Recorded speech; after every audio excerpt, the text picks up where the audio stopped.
Assalamualaikum warahmatullahi wabarakatuh.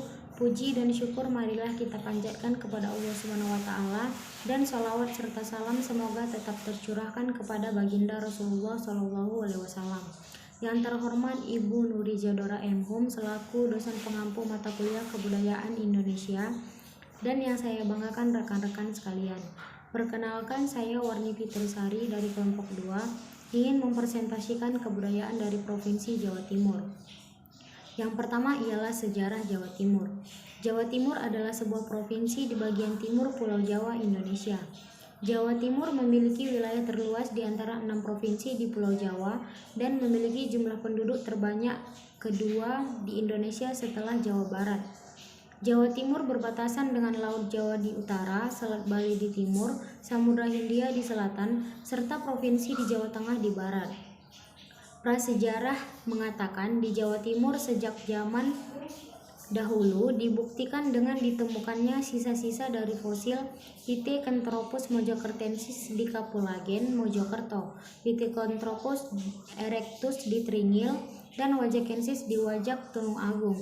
Era klasik mengatakan ditemukannya kota Malang adalah sumber tertulis tertua di Jawa Timur, yakni bertahun 760. Bangsa Portugis adalah bangsa yang pertama kali datang di Jawa Timur. Yang kedua, kebudayaan masyarakat Jawa Timur. Yang pertama, sistem pengetahuan adalah salah satu bentuk pengetahuan yang ada, berkembang dan masih ada hingga saat ini ialah bentuk penanggalan atau kalender. Bentuk kalender Jawa menurut kelompok para ahli adalah salah satu bentuk pengetahuan yang maju dan unik yang berhasil diciptakan oleh para masyarakat Jawa kuno. Karena penciptaannya yang terpengaruh unsur budaya Islam, Hindu-Buddha, Jawa kuno, dan sedikit adanya pengaruh budaya Barat. Namun tetap dipertahankan penggunaannya hingga saat ini.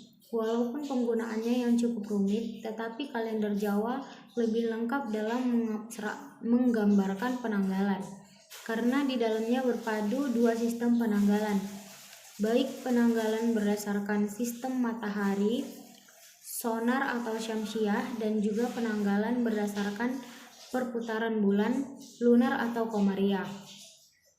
Yang kedua, sistem religi. Kenyataan bahwa sebelum agama Islam dan agama Kristen masuk di Indonesia telah sampai lebih dahulu di negeri ini, yaitu agama Hindu dan agama Buddha. Maka bisa dimengerti kalau penduduk Pulau Jawa telah terpengaruh oleh agama Hindu dan agama Buddha sebelum belajar agama Islam, Protestan, dan Katolik. Agama Hindu dan agama Buddha yang berasal dari India itu berada di dalam tingkat terbawah dan tertua di dalam tumpukan lapisan agama yang terdapat di Jawa Tengah dan Jawa Timur. Setelah itu di atasnya agama-agama Islam, Katolik, Protestan yang berada di atas tingkatannya. Karena terlebih dahulu agama Hindu-Buddha setidak-tidaknya berkesempatan lebih lama untuk memberi pengaruh alam pikiran dan perasaan orang-orang Jawa, sehingga sesudah penduduk Jawa memeluk ke agama Islam, Katolik, dan Protestan pada dasarnya masih berpikir sebagai orang Buddha dan orang Hindu dengan berbagai upacara yang masih jelas kelihatannya pada manusia Jawa yang meyakini kepercayaan kepada Tuhan Yang Maha Esa. Ini bisa dijumpai pada upacara perkawinan, kelahiran, khitanan, dan kematian yang sebagian besar sukar diterima oleh agama-agama yang percaya pada Tuhan Yang Maha Esa. Itulah kenyataannya yang ada hingga saat ini. Yang ketiga, sistem bahasa. Banyak orang yang beranggapan kalau bahasa Jawa hanya sebagai bahasa ibu dan bahasa pergaulan sehari-hari masyarakat suku Jawa. Tetapi ternyata di dalamnya pun dikenal berbagai macam tingkatan dan undak-unduk bahasa. Sesuatu yang sebenarnya tidak terlalu asing, mengingat beberapa bahasa lain yang berada dalam rumpun Australia pun dikenal undak-unduk dalam berbahasa. Bahasa lisan adalah bahasa Jawa yang satu asli dengan bahasa di sekitar Pulau Jawa, seperti bahasa Sunda, Melayu, Madura, Filipina, dan sebagainya. Adapun bahasa-bahasa di sebelah timur adalah bahasa-bahasa yang terdapat di pulau-pulau kecil di sebelah timur Pulau Jawa, hingga pulau-pulau di sekitar Kupang, dan sebagainya. Bahasa-bahasa tersebut adalah seperti bahasa Bali, Sasak, Sumba, Bima, Sumbawa, Rotai, dan lain-lain.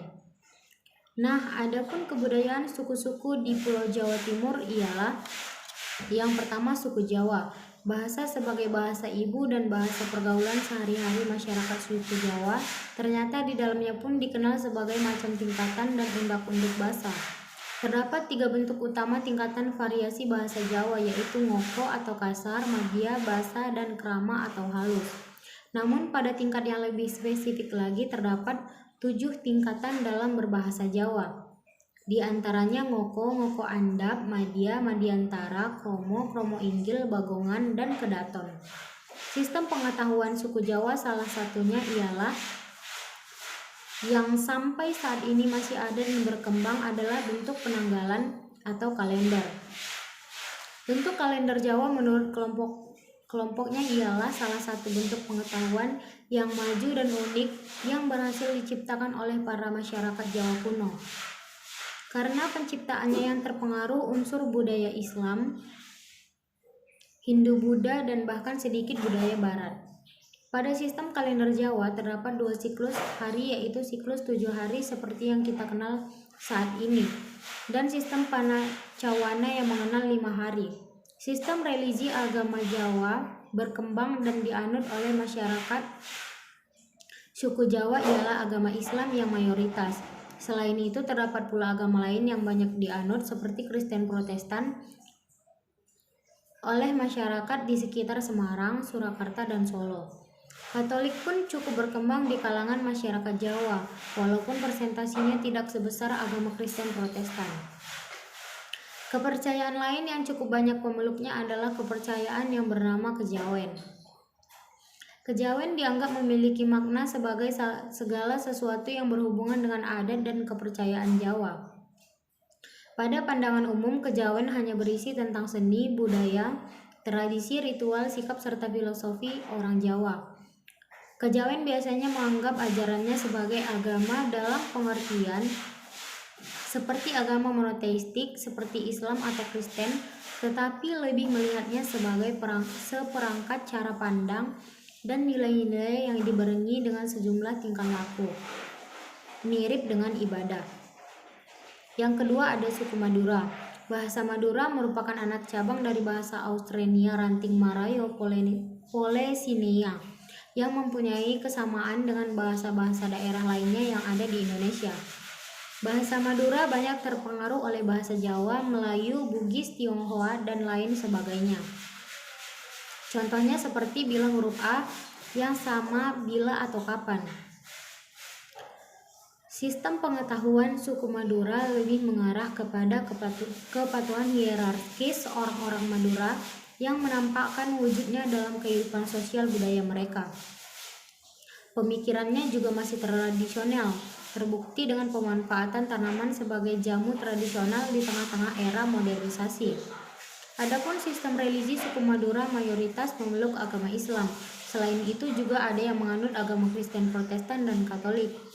Orang Madura merupakan salah satu suku yang dikenal identik dengan tradisi Islam yang sangat kuat. Islam begitu meresap dan mewarnai pola kehidupan masyarakat Madura. Bagi suku Madura, betapa pentingnya nilai-nilai keagamaan yang terungkap dari ajaran Abantal Syahadat Asapo Angina Apajung Allah, yang artinya suku Madura sangat religius. Suku Madura merupakan salah satu suku Islam yang sangat taat, sehingga mereka akan merasa aneh ataupun kurang simpati. Bahkan jika identitas kemaduraannya hilang, lingkungan sosial akan menolak orang yang bersangkutan dan merasa terasingkan dari akar Madura apabila ada orang Madura yang tidak memeluk agama Islam. Selain sholat 5 waktu, orang-orang Madura melaksanakan pula kewajiban-kewajiban yang berkaitan dengan peringatan hari-hari penting agama Islam. Misalnya saja, selama bulan Asyura, mereka membuat selamatan jenang suro. Selama bulan Safar, diadakanlah selamatan jenang Safar. Di bulan Maulud, mereka memperingati dengan selamatan Mauludan. Yang ketiga, suku Osing. Bahasa asli suku Osing merupakan turunan langsung dari bahasa Jawa kuno. Namun dialek bahasa asing berbeda dengan bahasa Jawa. Bahasa Osing mengenal sistem ajaran yang khas, yaitu kata-kata yang didahului dengan konsonan B, D, dan G serta berisi sisipan Y. Contohnya abang menjadi abyang, abah menjadi abya. Sistem pengetahuan suku Osing ialah mengenai tentang flora, makanan khas, dan obat-obatan. Perlengkapan berlindung seperti jenis rumah dan bentuk rumah yang tikal balung, barisan, dan serocokan. Suku Osing terkenal sangat pandai meramu dan membuat rempah-rempah obat-obatan walaupun masih tradisional. Sistem religinya pada awalnya terbentuk masyarakat Osing. Kepercayaan pertama suku Osing adalah ajaran agama Hindu-Buddha, seperti halnya Majapahit. Seiring dengan berkembangnya kerajaan Islam di Pantura menyebabkan agama Islam menyebar dengan cepat di kalangan suku Osing. Sehingga pada saat ini agama masyarakat Osing sebagian besar memeluk agama Islam.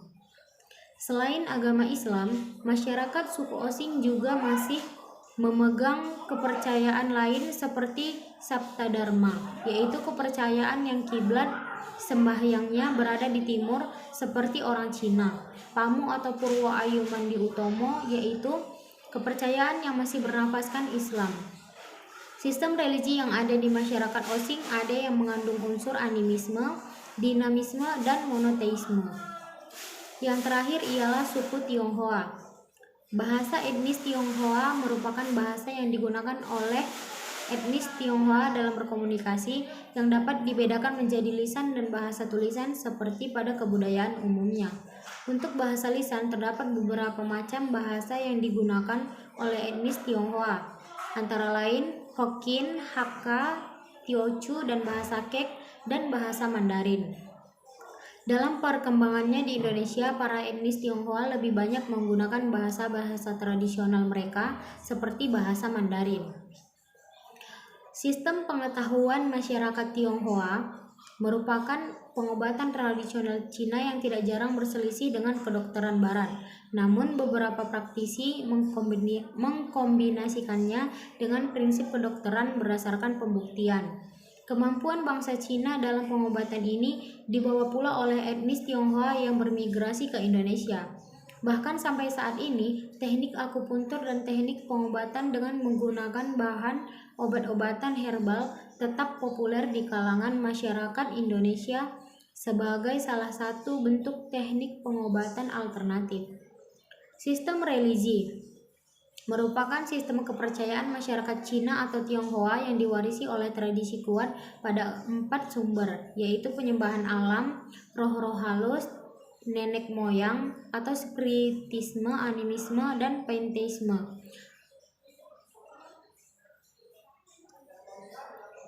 Baiklah, cukup sekian pemaparan materi dari saya mengenai kebudayaan di Provinsi Jawa Timur. Semoga apa yang saya sampaikan dapat menambah wawasan serta pengetahuan bagi kita semua. Akhirul kalam, lebih dan kurangnya saya mohon maaf. Wabillahi taufiq wal hidayah. Wassalamualaikum warahmatullahi wabarakatuh.